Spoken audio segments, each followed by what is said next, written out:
No, I don't say that. I'm just saying it doesn't help. Yeah, but you gotta work hard for it irregardless. Regardless. What? Nothing. Look, there's no way around hard work. That's all. I didn't say there was. Yeah, but you're like so many people I know on the left that just take it all for granted. What? The good life, milching off the system. You and me, we're like this. Maybe so. Maybe so. Another? No. Thanks. Like I was saying, you want it?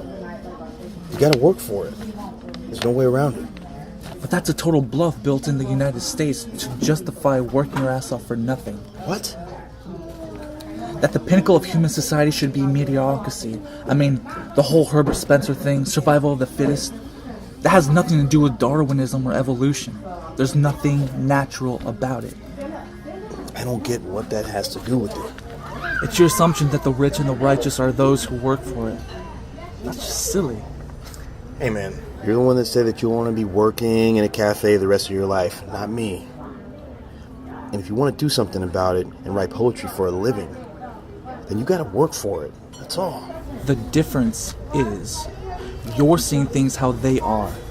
I'm seeing things how they should be. And your set of assumptions are based on faulty premises. Hey man, whatever. I'm just not buying it. Look, every anthropology student, one of the first things they read, like in Anthropology 101, is an article called The First Affluent Society. It's a study of the last remaining hunter-gatherer societies back in the 1940s. There weren't very much of them left, as you can imagine. Anyway, in the study, the anthropologists determined that the people living in hunter-gatherer societies were actually working on average only roughly 5.5 hours engaged in survival activities. What, man? Just wait. Listen. Go ahead.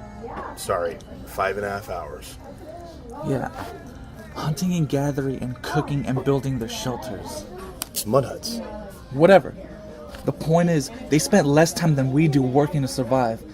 And what were they doing the rest of the time? Having sex, enjoying each other's company, making art, tattooing each other, carving meaningful symbolic expressions to their weapons, participating in rituals, taking hallucinogenic drugs.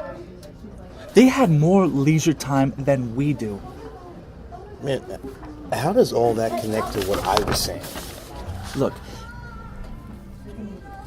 if those last hunter-gatherer societies were representatives of how we humans, our early ancestors, actually were during our evolution, then you'd think with all this technological advancement, all the centuries of human progress, that we would have been able to reduce the time we spend engaged in alienating performances.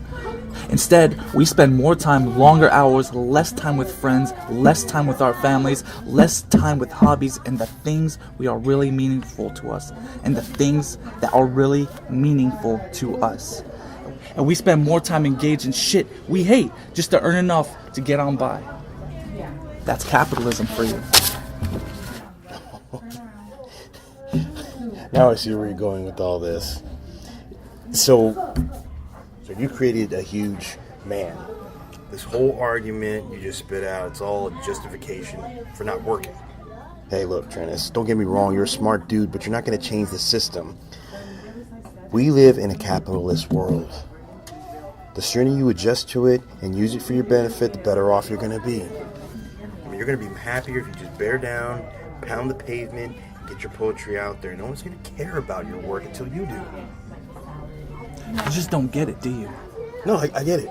You don't, because you're swimming in the capitalistic soup and you don't even actually know you're drowning. You say so.